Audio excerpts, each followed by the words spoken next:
Hello everyone. Vision Bihar board class में आपका स्वागत है। तो आज जो है प्रकाश का परावर्तन का एमसीक्यू क्वेश्चन स्टार्ट करने वाले हैं, जो बिहार बोर्ड की परीक्षा की दृष्टि से बहुत ही महत्वपूर्ण टॉपिक है। और इस चैप्टर से आपके एग्जाम में जो है ऑब्जेक्टिव प्रश्न पूछे जाएंगे, जो कि बहुत ही क्या है, इम्पोर्टेंट है। तो वीडियो को पूरा देखिएगा आप लोग, है ना। एक भी क्वेश्चन को मिस मत कीजिएगा। तो चलिए वीडियो को शुरू करते हैं। तो पहला क्वेश्चन क्या है? पहला क्वेश्चन, प्रकाश क्या है? तो प्रकाश क्या है? ऊर्जा है, कण है, तरंग है, इनमें से सभी। तो इसका सही आंसर क्या होगा? इसका सही आंसर क्या होगा? इनमें से सभी। क्योंकि प्रकाश क्या है? ऊर्जा भी है, कण भी है और तरंग भी है। दूसरा क्वेश्चन क्या है? दूसरा क्वेश्चन है, किरणों के समूह को क्या कहते हैं? किरणों के समूह को क्या कहते हैं? तो बताइए, पहला ऑप्शन क्या है? प्रकाश। दूसरा किरण पुंज। तीसरा रेखा। चौथा इनमें से कोई नहीं। तो इसका सही आंसर क्या होगा? इसका सही आंसर क्या होगा? किरण पुंज। किरणों के समूह को क्या कहते हैं? किरण पुंज कहते हैं। तीसरा क्वेश्चन क्या है?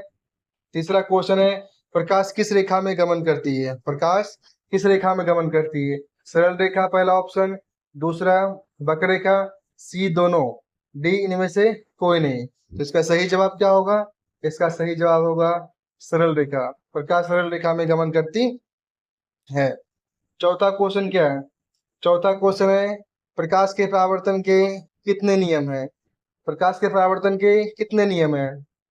ए दो, बी ऑप्शन तीन, सी चार, डी पांच। तो सही जवाब क्या होगा इसका? इसका सही जवाब होगा दो। प्रकाश के परावर्तन के कितने नियम है? दो नियम है। पांचवा क्वेश्चन, क्वेश्चन नंबर 5, देखिएगा क्या कह रहा है। इनमें से कौन सा एक पारभासी वस्तु है? पहला ऑप्शन क्या है? ए कांच, बी किताब, सी कुहासा, डी इनमें से कोई नहीं। इसका सही जवाब क्या होगा?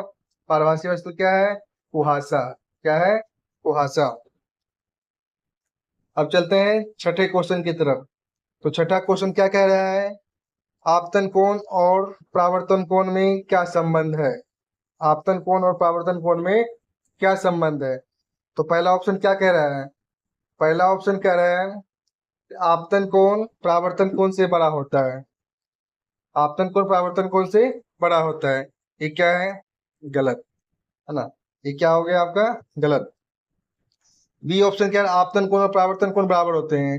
सी परावर्तन कोण आपतन कोण से बड़ा होता है। इनमें से कोई नहीं। इसका सही जवाब क्या है? कि आपतन कोण और परावर्तन कोण क्या होते हैं? बराबर होते हैं।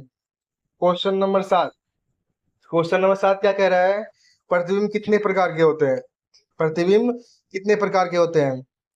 ऑप्शन ए क्या है? वास्तविक प्रतिबिंब, काल्पनिक प्रतिबिंब, और दोनों, इनमें से कोई नहीं है। इसका सही जवाब क्या होगा? दोनों। प्रतिबिंब कितने प्रकार के होते हैं? दो प्रकार के होते हैं, वास्तविक प्रतिबिंब और काल्पनिक प्रतिबिंब। क्वेश्चन नंबर 8, वास्तविक प्रतिबिंब किस प्रकार का होता है? वास्तविक प्रतिबिंब किस प्रकार का होता है? सीधा होता है, उल्टा होता है, दोनों होता है, इनमें से कोई नहीं। इसका सही सही जवाब क्या होगा? वास्तविक प्रतिबिंब किस प्रकार का होता है? तो इसका सही जवाब क्या होगा? उल्टा होता है ना। वास्तविक प्रतिबिंब कैसा होता है? उल्टा होता है, हमेशा उल्टा होता है वास्तविक प्रतिबिंब। क्वेश्चन नंबर 9, क्वेश्चन नंबर 9 क्या कह रहा है? काल्पनिक प्रतिबिंब किस प्रवृत्ति का होता है, प्रकृति का होता है ना। तो पहला ऑप्शन क्या है? सीधा होता है।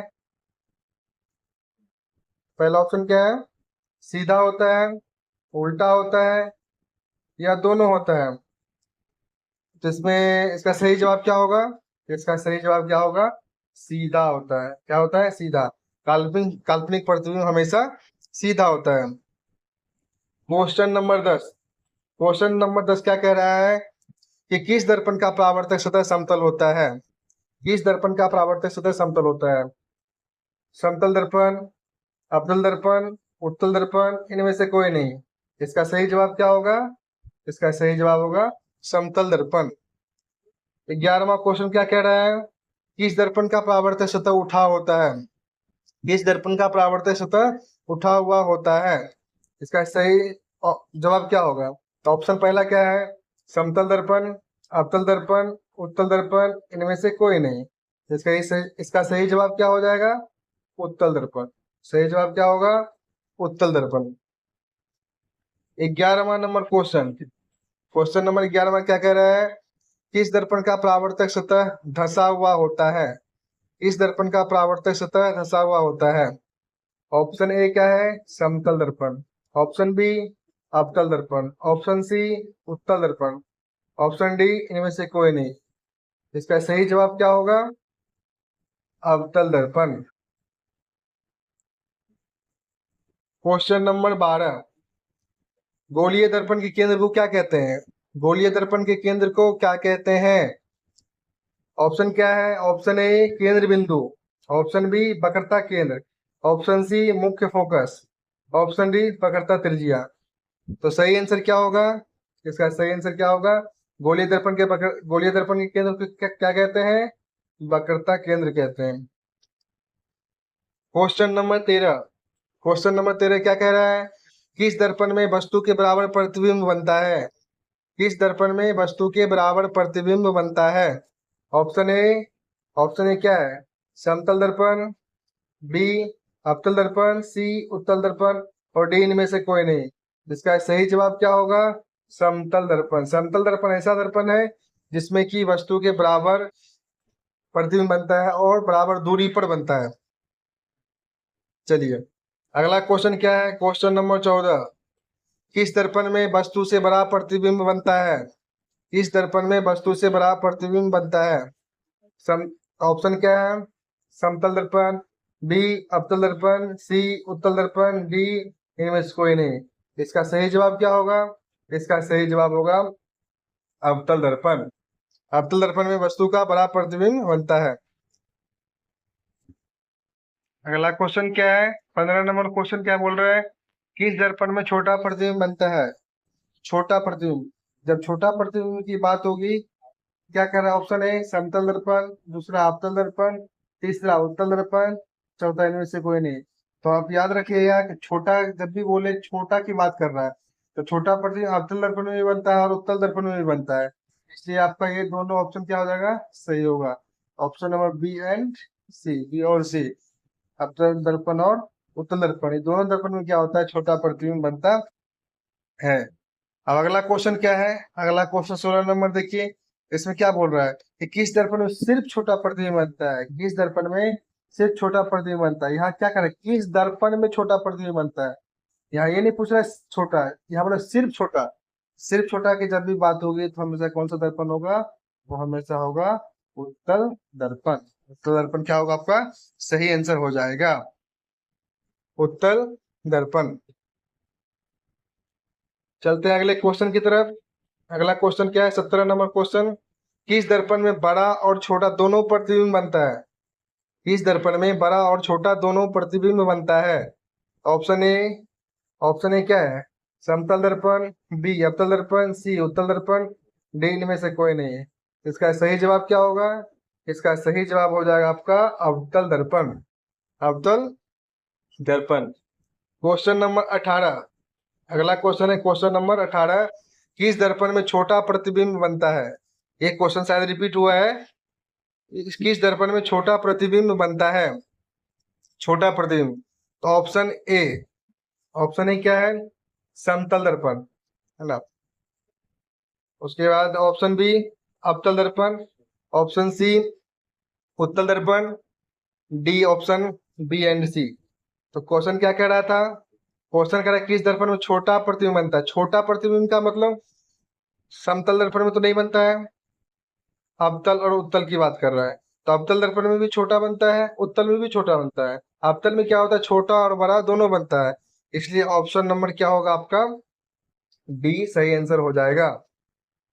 चलते अगले क्वेश्चन की तरफ। अगला क्वेश्चन है 19वां नंबर। किस दर्पण में काल्पनिक प्रतिबिंब बनता है? किस दर्पण में काल्पनिक प्रतिबिंब बनता है? तो ऑप्शन क्या है? ऑप्शन है पहला नंबर समतल दर्पण, दूसरा अवतल दर्पण, तीसरा उत्तल दर्पण और चौथा चौथा डी है तीनों में। तो आपको बताना है। तो यहाँ देखिए, समतल दर्पण, अवतल दर्पण, उत्तल दर्पण, तीनों ऐसा दर्पण है जिसमें कि काल्पनिक प्रतिबिंब बनता है, इसलिए आपका आंसर नंबर डी, डी है ना। ऑप्शन नंबर डी आपका सही आंसर हो जाएगा। चलते अगले क्वेश्चन की तरफ। अगला क्वेश्चन क्या है, 20वां नंबर। किस दर्पण में वास्तविक प्रतिबिंब बनता है? किस दर्पण में वास्तविक प्रतिबिंब बनता है? ऑप्शन ए समतल दर्पण, ऑप्शन बी अवतल दर्पण, ऑप्शन सी उत्तल दर्पण, ऑप्शन डी इनमें से कोई नहीं। तो वास्तविक प्रतिबिंब किस में बनता है? तो इसका सही जवाब क्या हो जाएगा? अवतल दर्पण। अवतल दर्पण में वस्तु का वास्तविक प्रतिबिंब बनता है। Question number 21। क्वेश्चन नंबर 21 क्या कह रहा है? किस दर्पण में वास्तविक और काल्पनिक दोनों प्रतिबिंब बनता है? ऑप्शन नंबर ए क्या है? समतल दर्पण, बी अवतल दर्पण, सी उत्तल दर्पण, डी इनमें से कोई नहीं। तो इसका सही जवाब क्या हो जाएगा? अवतल दर्पण। अवतल दर्पण में वास्तविक और काल्पनिक दोनों प्रतिबिंब बनता है। अगला क्वेश्चन है 22 नंबर। दर्पण के मध्य बिंदु को क्या कहते हैं? दर्पण के मध्य बिंदु को क्या कहते हैं? ऑप्शन ए क्या है? ध्रुव, बी वक्रता केंद्र, सी मुख्य फोकस, डी वक्रता त्रिज्या। तो इसका सही आंसर क्या होगा? तो इसका सही आंसर क्या हो जाएगा? ध्रुव हो जाएगा, है ना।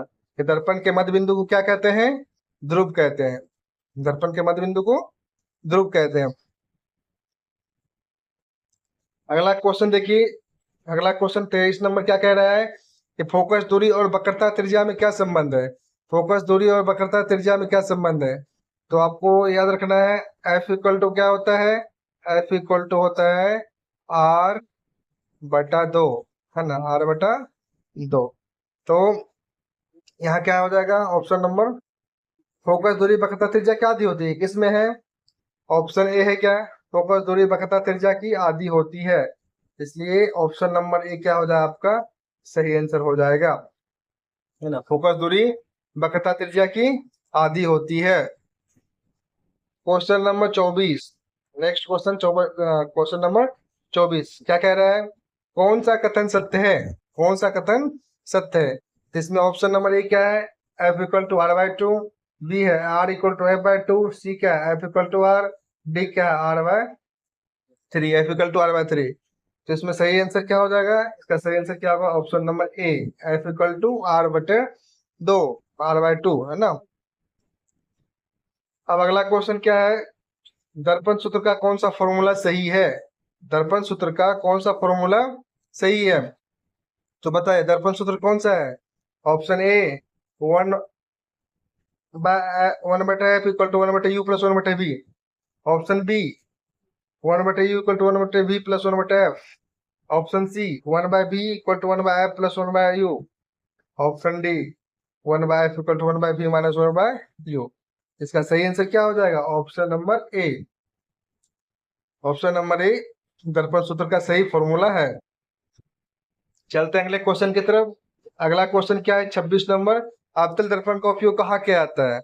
तो अवतल दर्पण का उपयोग कहाँ किया जाता है, ये हमेशा याद रखना है, बहुत इंपोर्टेंट क्वेश्चन है। तो अवतल दर्पण का उपयोग कहाँ किया जाता है? याद रखना है, अवतल दर्पण का उपयोग गाड़ी की हेडलाइट में भी किया जाता है, टॉर्च में भी किया जाता है, सेविंग में भी किया जाता है, मेकअप दर्पण में। तो ऑप्शन नंबर डी क्या हो जाएगा आपका सही आंसर? तो सही आंसर क्या होगा? Option number D. चलते अगले क्वेश्चन की तरफ। वाहनों में पश्च दृश्य या रियर व्यू के रूप में किस दर्पण का उपयोग किया जाता है? वाहनों के पश्च दृश्य या रियर व्यू के रूप में किस दर्पण का उपयोग किया जाता है? तो ऑप्शन क्या दिया है? ऑप्शन नंबर ए क्या कह रहा है? अवतल दर्पण, बी है उत्तल दर्पण, सी है समतल दर्पण, डी क्या इनमें से कोई नहीं। तो इसका सही आंसर क्या हो जाएगा? साइड मिरर के रूप में किसका उपयोग किया जाता है? तो उत्तल दर्पण का उपयोग किया जाता है, उत्तल दर्पण। ठीक है, चलते हैं अगले क्वेश्चन की तरफ। अगला क्वेश्चन 28 नंबर क्या कह रहा है कि किस दर्पण की आवर्धन क्षमता हमेशा धनात्मक होती है? किस दर्पण की आवर्धन क्षमता हमेशा धनात्मक होती है? तो ऑप्शन ए क्या है?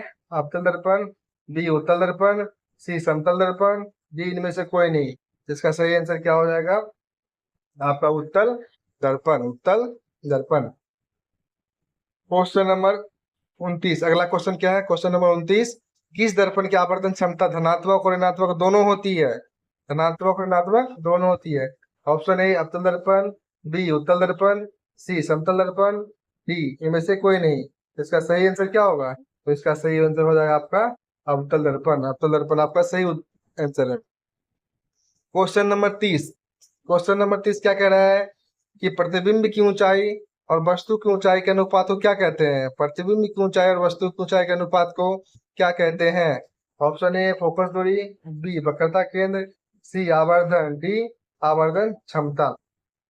इसका सही आंसर क्या होगा? इसका सही आंसर हो जाएगा आवर्धन। क्या होगा सही? सही आंसर इसका क्या होगा? इसका सही आंसर आपका हो गया आवर्धन, है ना। तो आज हम लोगों ने टॉप 30 क्वेश्चन देखा। तो आप लोग बताइए कि ये जो एमसीक्यू सीरीज है वो कैसा लगा, है ना। उसको कंटिन्यू करना है, आप लोग का साथ चाहिए। आप लोग डेली आइए क्लास में और डेली आपको इस तरह का क्वेश्चन एमसीक्यू क्वेश्चन में मिलता रहेगा। ठीक है। तो अगर आप लोग चैनल पे नए हैं, आपको वीडियो अच्छा लगा हो तो चैनल को सब्सक्राइब कीजिए, शेयर कीजिए और लाइक कीजिए। और कुछ भी हो वीडियो को रिगार्डिंग, है ना, किसी भी सब्जेक्ट के रिगार्डिंग, तो आप कमेंट सेक्शन में अपनी राय जरूर दें। धन्यवाद।